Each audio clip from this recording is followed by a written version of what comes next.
राजस्थानी साहित्य BA part 2 के प्रथम प्रश्न पत्र के अंतर्गत हम मध्यकालीन राजस्थानी काव्य का अध्ययन कर रहे हैं, जिसके अंतर्गत हमने राजिया रसूरठा का पहले अध्ययन कर लिया था। अब हम नागदमन का अध्ययन करें। नागदमन की कथा भगवान श्री कृष्ण की नाग लीला से संबंधित है और जहाँ वो नाग का दमन करते हैं। यहाँ स्पष्ट कर देना है, लोगों को ये लगता है कि वे नागराज का वध करते हैं। वध नहीं है, बल्कि उसके विष का दमन करते हैं, इसलिए इसका नाम नागदमन रखा गया।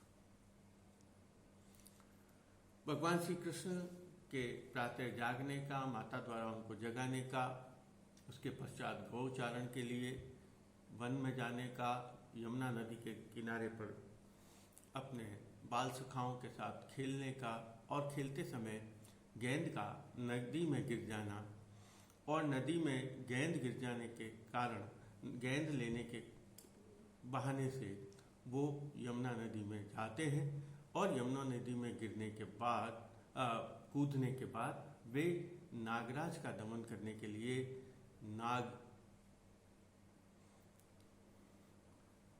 के दरबार में पहुंचते हैं और नागरानियों से उसकी भेंट होती है। वहां नागरानियों के संवाद में नागरानियां उनके सौंदर्य को देखकर अभिभूत हो जाती हैं और अभिभूत हो जाने के बाद यहाँ नागरानियां जो है वो उससे पूछती है, तुम यहाँ क्यों आए हो? तब वह पहले तो कहता है मुझे अपनी गेंद दे दीजिए, लेकिन बाद में वह कहता है मैं नागराज से युद्ध करने के लिए आया हूं और तुम जाओ अपने पति नागराज को जगाकर लेकर आओ। तब नागरानियां ये कहती है, तुम छोटे बालक हो, तुम भूल गए हो तुम यहाँ क्यों आए हो?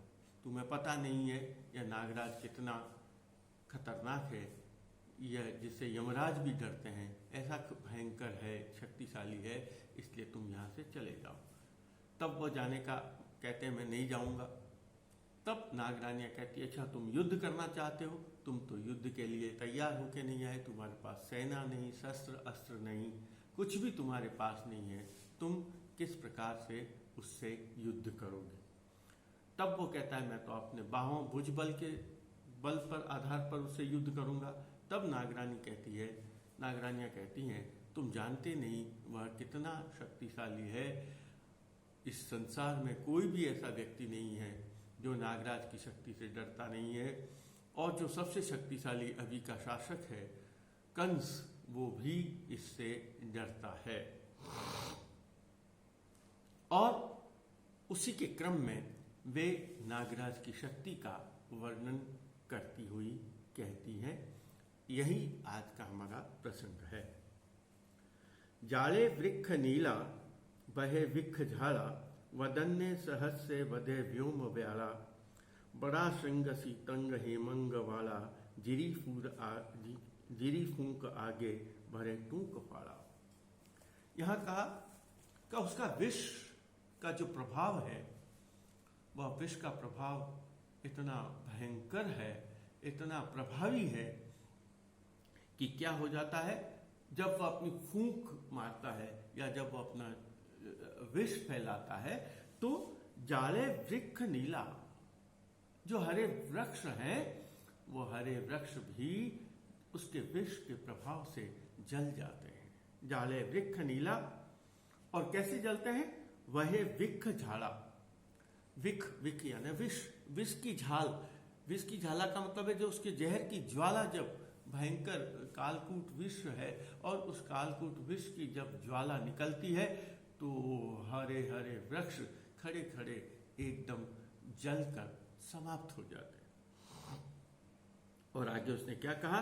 वदन्य सहस्य वधे व्योम व्याला। देखिए क्या कहा, उसकी जो जहर की लपटें हैं, उसके जो हजार वदन्य सहस्य, वो जो सहस्र मुख है, जो उसके हजार मुख है, उस हजार मुखों से जब विष की ज्वाला निकलती है तो वो विष की ज्वाला आकाश को छूने वाली होती है, आसमान को, व्योम व्याला, आकाश को छूती हुई। यानी अभिप्राय यहाँ क्या कहना चाहती है नागरानियां? वो उसके विष के प्रभाव को अंकित कर रही है कि उसके विष की प्रभाव जो है, विष की ज्वालाएं इतनी दुर्दांतकारी हैं कि वो आकाश को छूती हैं और खड़े खड़े हरे वृक्षों को भी जला देती है। उनके विष के प्रभाव से खड़े खड़े हरे वृक्ष भी जल जाते हैं। बड़ा श्रृंग सीतंग, बड़े बड़े श्रृंग यानी चोटियों वाले, बड़ा श्रृंग सीतंग हेमंग वाला, बड़े बड़े पहाड़, आगे आएगा उसका अभिप्राय। बड़ा यानी बड़े, श्रृंग यानी चोटी वाले, सीतंग यानी शीतंग शीतलता से परिपूर्ण, हेमंग हिमालय जो हिम से परिपूर्ण है, हेमंग वाला जो हिमालय या हिम से परिपूर्ण है। जिरी फूक आगे, जिसकी फोंक के आगे भरे टूक फाड़ा। और उसने कहा बड़ी बड़ी चोटियों वाले जो पहाड़ हैं, जो हिमालय हैं, शीतालय हैं, जिनमें बर्फ जमी हुई है, वो बर्फ जमी हुई, वो हिम जमे हुए जो पहाड़ हैं, जिनकी बहुत ऊंची ऊंची चोटियां हैं, वे चोटियों वाले पहाड़ भी नागराज की फूंक के आगे उलट जाते हैं। जिरी फूंक आगे भरे टूक फाड़ा। फाला का मतलब होता है पलट जाना। जिसकी इतनी है, उसकी जो फूंक की जो विष का प्रभाव है, उससे खड़े खड़े वृक्ष भी जल जाते हैं। और जिसके विष जो उसका विष, उसके जो फूंक का प्रहार है, वो इतना तीव्र है कि बड़े बड़े ऊंची ऊंची चोटियों वाले हिमालय जैसे पहाड़ भी उलट जाते हैं। यहाँ वो उसकी विष का और उसकी शक्ति का प्रभाव भगवान श्री कृष्ण के सामने रख रहे हैं। इसके आगे वो क्या कहती हैं? अरूठो गणो साम झूठो अमारो, हुसी ठाकरा आकरू आज आरो। देखिए क्या कहा कि हे बालक, तुम जो यह युद्ध करने की, नागराज से संघर्ष करने की जो बात कर रहे हैं, तुम्हें लग रहा है यह बहुत साधारण कार्य है, बहुत साधारण काम है, लेकिन तुम्हें पता नहीं है यह बहुत असंभव कार्य है। क्योंकि जो युद्ध होगा और उसका परिणाम जो होगा वो भी बहुत भीषण होगा। यह संघर्ष जो है वो बहुत भीषण होगा। क्यों भीषण होगा? क्योंकि कारण बता रही है, अरूठो गणो साम झूठो हमारो। अरूठा, अगर वह अरुष्ट हो जाए, रुष्ट हो जाए, अगर वह किसी पे नाराज हो जाए, गुस्सा हो जाए, अरूठो गणो, अगर वह हमारा जो पति है ना, वह उसको यदि बहुत ज्यादा क्रोध आ जाता है, यदि उसको बहुत ज्यादा गुस्सा आ जाता है, अरूठो गणो साम, साम यानी स्वामी, शाम से अभिप्राय कृष्ण से नहीं है। यहां उसने कहा हमारा जो स्वामी है, नागरानियों का स्वामी कौन है? कालिया नाग है। तो उसने कहा अरूठो गणो साम झूठू हमारो। यहां झूठे का अभिप्राय झूठ बोलने वाले से नहीं है। हमारे यहाँ झूठा शब्द जो है वह झूठा जो अदम्य साहस रखने वाला होता है, अदम्य वीरता और तेज रखने वाला होता है, उसे भी झूठा कहा जाता है। तो अरूठो गणो साम झूठो हमारो, अमारो, अमारो का हमारा, हमारा जो स्वामी है ना, क्योंकि नागरानी खूब सारी थी, तो उन्होंने कह रही हमारा जो स्वामी है ना, उसको जब क्रोध आ जाता है तो उसका क्रोध बहुत भयंकर होता है। अरूठो गणो साम झूठो हमारो, हुसी ठाकरा आकरू आज आरो। और तुम जानते नहीं हो, तुम जिस संघर्ष की बात कर रहे हो, यदि आज वह संघर्ष हुआ तो वह संघर्ष बहुत भयंकर होगा, बहुत तीव्र होगा, बहुत ही खतरनाक वह संघर्ष होगा। अरूठो गणो साम झूठो हमारो, हुसी ठाकुरा आकरू आज आरो। अब देखिए, जब उसके विष की, उसकी शक्ति की, उसके संघर्ष करने की क्षमता का जब नागरानियां इतना ज्यादा बखान करती हैं, तब वह छोटा सा बालक भगवान श्री कृष्ण कितने सहजता से और कितनी सहज और सुंदर बात भगवान श्री कृष्ण कहते हैं। यही उस कवि की विशेषता है। जैसे वह छोटा बालक, और कितनी नीति की बात कहा, कितनी सुंदर, कितनी उचित बात वह बालक के मुंह से कवि कहलवाता है। क्या कहा?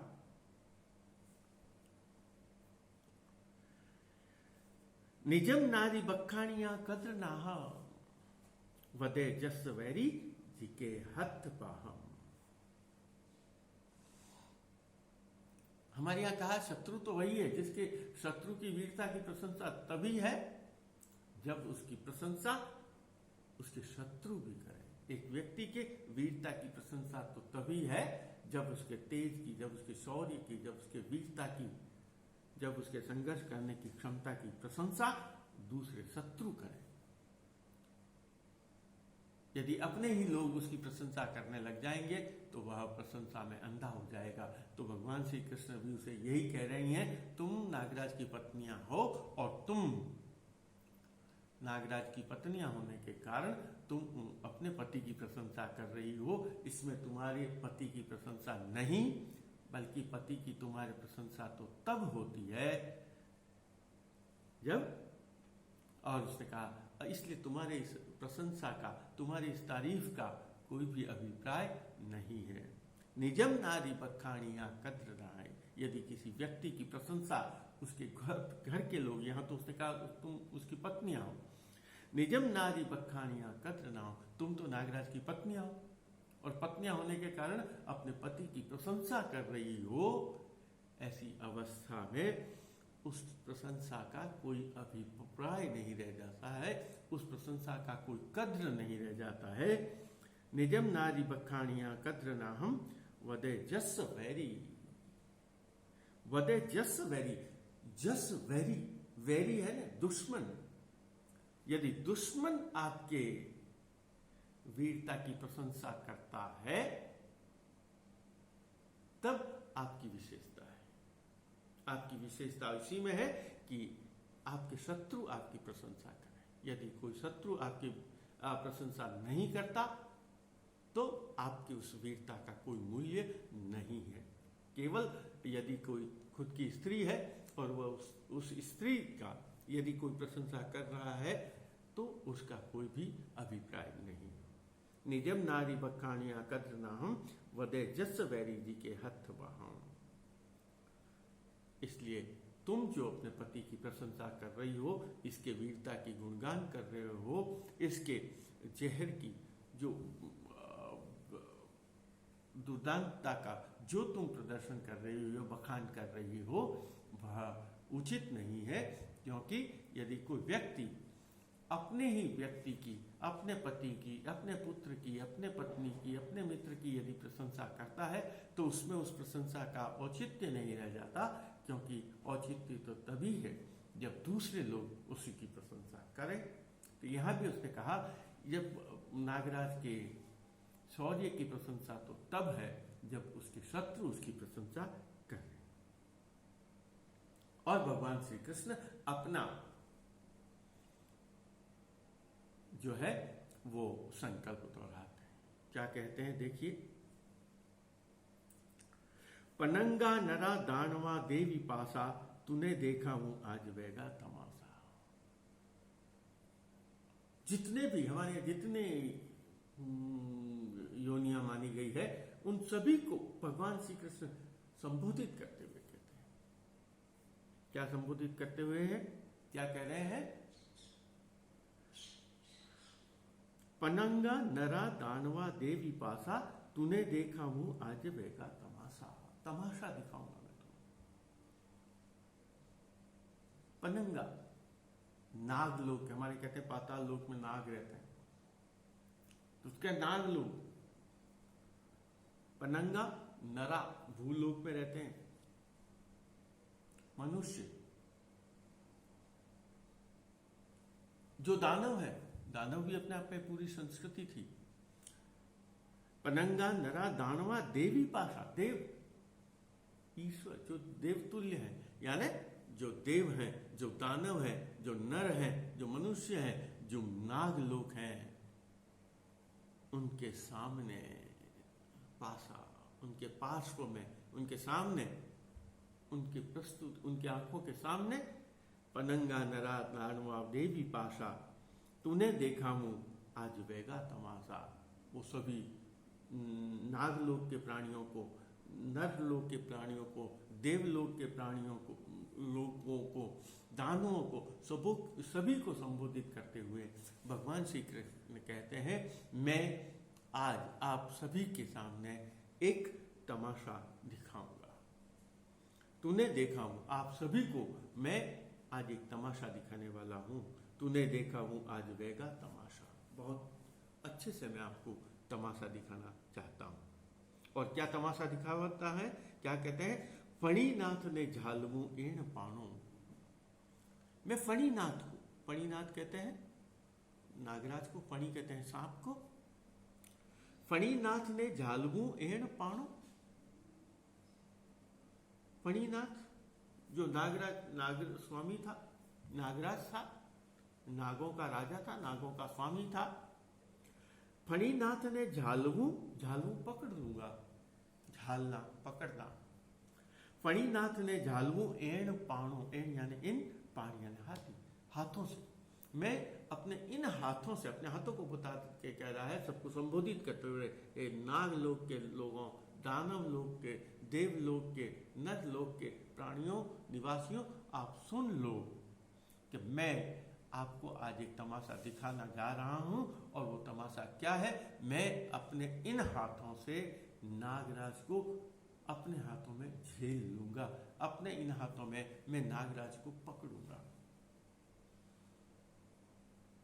मुरो एह कंकारियो द्रोह मारो। और मैं क्यों पकड़ूंगा? क्योंकि जो नागराज है, आज के समय में मेरा इस संसार में, इस संपूर्ण सृष्टि में यदि कोई सबसे बड़ा मेरा शत्रु है तो वह ये शत्रु मेरा नागराज है। और मैं अपने शत्रु को, मैं अपने दुश्मन को, जो सबसे बड़ा मेरा दुश्मन है, जो मेरा सबसे बड़ा शत्रु है, उसको मैं अपने हाथों से, इन हाथों से पकड़ूंगा, उसका दमन करूंगा और आप सभी के सामने उसका तमाशा दिखाऊंगा। यह भगवान श्री कृष्ण संकल्प करते हैं। अब नागरानियां वापस जवाब देती। क्या कह रही है नागरानियां? नागरानियां भी वापस उसी रूप में उसको जवाब दे रही। क्या कह रही है? मुहे जोड़ होसी घड़ी हे कमाहे, निंदियो नागते बोल धोटा निभा है। नागरानी कह रही है, तुम कुछ भी बोले जा रहे, अब तुम नागराज की निंदा कर रहे हो। तुमने निंदा की ना, तुमने क्या कहा? नागराज मेरा सबसे बड़ा शत्रु है। तो तुमने नागराज की निंदा की है। मुहे जोड़ होसी, अभी थोड़ी देर में आपके सामने हो जाएगा फैसला। मुहे जोड़ होसी, सामना घड़ी हेकमा, एक घड़ी के अंदर, थोड़े से समय में अभी आमना सामना हो जाएगा और तुम्हें पता चलेगा कि तुम्हारी शक्ति क्या है और नागराज की शक्ति क्या है। क्योंकि तुमने नागराज की निंदा करी है, थोड़े ही समय में तुम्हें नागराज की शक्ति का अनुमान हो जाएगा। घड़ी हेकमा है, तुम निंदियो नागते बोल धोटा निभा है। निंदियो नागते, तुमने क्या किया है? तुम्हें नागराज की निंदा की है। निंदियो नागते, तुमने नाग की निंदा करी है। ते बोल धोटा निभा है, तुमने नागराज की निंदा की है और वो नागराज ही नहीं बल्कि उसके पुत्र भी उस निंदा का तुम्हें जवाब देंगे, अपने बोलों को निभाएंगे। अर्थात तुमने जो बोल दिया है, उनको जो कटु वचन कहे हैं, उन कटु वचनों का जवाब देंगे। मुहे जोड़ होसी गड़ी हेक माहे, निंदियो नागते, तुमने जिस नागराज की निंदा की है, उन तुमने जो बोल कहे हैं, उन बोलों का बदला नागराज और उसके पुत्र तुमसे लेंगे। जब नागरानियां भगवान श्री कृष्ण को यह चुनौती देती है कि तुम्हारे इन कटु वचनों का तो नागराज और उसके पुत्र बदला लेंगे, तब यमुना नदी जो है, वह यमुना नदी नागरानी को समझाती है। वो कहती है कि तुम जिसे उनका कहना है कि तुम जिसे साधारण बालक समझ रही हो यह साधारण बालक नहीं है। और वो कह रही है कि तुम कह रही हो ना कि तुम जो कटु वचन कह रहे हो, नागराज और उसके पुत्र, नागराज तो क्या उसके पुत्र भी तुम्हारा बदला लेकर रहेंगे। तब यमुना नदी उस नागरानी को सावचेत करती है, सचेत करते हुए कहती है कि तुम अब इस बालक के सामने जिद मत करो, ज्यादा बढ़ बढ़कर बोल मत बोलो। तुम जो यह अपना शक्ति का प्रदर्शन कर रही हो, ये शक्ति का प्रदर्शन अब इसके सामने मत करो। देखिए क्या कहा उसने, जमना जंपई नागणी छोड़ी जोरा, पणी फेर न खावती देखी पोरा। क्या कहा, जमना जंपई, यमुना कह रही है नागणी छोड़ी जोरा, हे नागिन तुम अपनी जो जिद है, जो अपना अकड़ है, जो अपनी शक्ति है, इस शक्ति को छोड़ दो। जमना जंपई नागणी छोड़ी जोरा, पणी फेर न खावसी। ये जो सांप है न खावसी देखी फोरा, और ये जो बालक है वह इस नागराज के सामने कमजोर पड़ना वाला नहीं। फणी फेर न खावसी देखी फोरा, यह नागराज के सामने यह जो बालक है, यह बालक कमजोर पड़ने वाला नहीं। जब यमुना इस प्रकार की बात कहती है, तब यमुना की जो चेतावनी है, उस चेतावनी को सुनकर नागरानियां जो है, वो नागरानियां थोड़ी सी सचेत होती है। अब तक तो वे उसे छोटा सा बालक समझ रही थी, और ये समझ रही थी यह बालहट के कारण, या बालहट में ही नागराज से युद्ध करने की, नागराज से संघर्ष करने की बात को कह रहा है। लेकिन जब यमुना कहती है कि यह जो बालक है इसे तुम कमजोर मत समझना, तब नागरानियां थोड़ी सी सचेत हो जाती है। जमन्ना तणे नागणी बेण जागी, लियो बोलते खोजना लेन लागी। कठे बुआस मूसाड़ा दोटो कीड़ीरो, वड़े दूसरो ताहरे कौन। जब यमुना नदी ने कहा ना, तुम जिस बालक को, जिसे तुम बालक समझ रही हो, वह छोटा बालक नहीं है, वह केवल बालहट के कारण ऐसा नहीं कर रही है। जब यह बात कही तब नागरानियां सचेत होती है, और वो क्या कहता है, कवि क्या लिखता है, जमन्ना तणे नागणी बैण जाए। यमुना के बैण यानी वचन,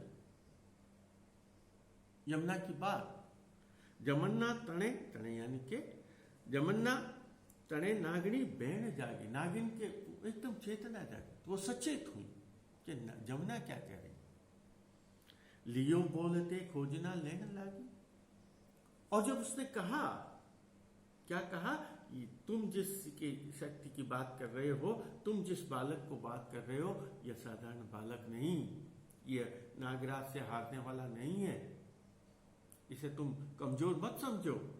तब लिया बोलते खोजना लेने लगी, तब वो नागरानी जो है वो पता लगाने, खोज करने लगी ये बालक कौन है। यमुना नदी के यमुना के उन वचनों को सुनकर वो उस वचनों को पता लगा लगी क्या कह रहे हैं, यमुना का कहने का क्या अभिप्राय है, क्या अभिप्राय है। लियो बोलते खोजना लेने लगी, वो उनको खोज करने लगी, पता लगाने लगी कि जो यमुना जो नदी है वह जो बात कह रही है इस बात का क्या रहस्य है, वो क्यों कह रही है कि ये छोटा सा बालक है, इसे तुम छोटा बालक मत समझो। तब वो अब भगवान श्री कृष्ण के सामने आती है और वो पता लगाना चाहती है ये बालक कौन है, और वे भगवान से ही पूछती है तुम कौन हो, कौन तुम्हारा पिता है, तुम कहाँ के रहने वाले हो, तुम्हारी माता कौन है, तुम्हारा भाई कौन है, तुम कहाँ के रहने वाले हो। देखिए क्या कहा, क्या पूछ रही हैं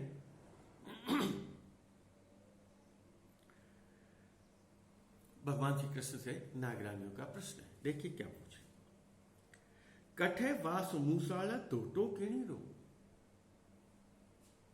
कठे वास, कहां तुम्हारा निवास है, तुम कहां के रहने वाले। कठे वास मूसाल, मूसाल कहते हैं ननियाल को, जहां मौसी रहती है, ऐसे जो मूसाल ननियाल मम्माल। तो कठे वास मूसाल डोटो किणीरो, डोटा ब्रज में डोटे बच्चे के लिए का शब्द का प्रयोग, बेटे के लिए का प्रयोग होता है।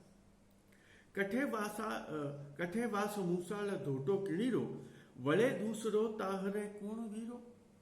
और इसके अतिरिक्त वले दूसरो ताहरे कूण, तुम किसके बेटे हो, कहां तुम्हारा ननियाल है। हमारे मातृपक्ष पितृपक्ष दोनों का परिचय प्राप्त करना चाहते हैं। यहां भी वह नागरानी उस बालक से पूछ रही है, तुम्हारा पिता कौन है, तुम्हारा मातृपक्ष कहां है, तुम्हारा ननियाल कहां है।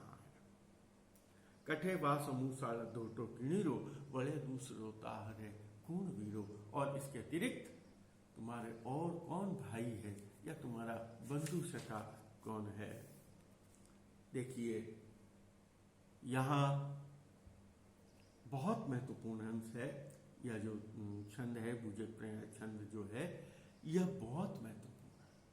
पहली बार इस रचना में भगवान श्री कृष्ण अपना परिचय दे रहे हैं।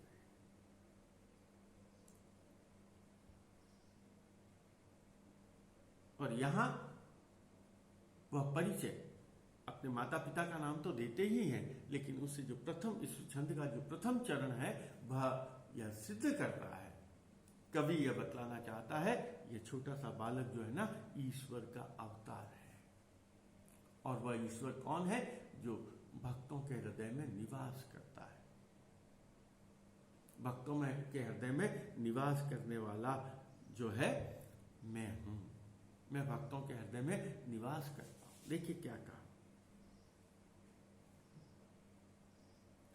जब उससे पूछा तुम्हारा वास कहाँ है, निवास कहाँ, तुम कहाँ निवास करते हो, तो भगवान श्री कृष्ण प्रथम बार अपने मुंह से कहते हैं, मैं अपने भक्तों के हृदय में निवास करता हूं।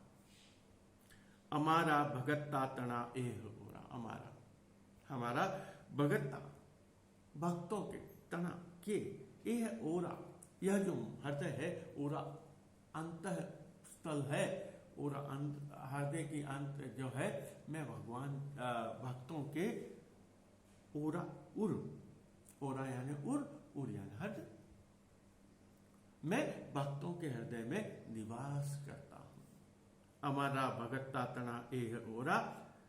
आगे वो अपना परिचय भी देते हैं, मंडाया मथुरा धरा वास मोरा, और मैं मथुरा नगर में रहता हूं। मंडाया बना हुआ है, हमारा घर का बना हुआ है। मंडाया मथुरा धरा, मथुरा के वास, मंडाया मथुरा धरा वास मोरा। और वहीं कहा था ना, कटे वास मूसा, तो उसने कहा मैं मथुरा नगर का निवासी हूं।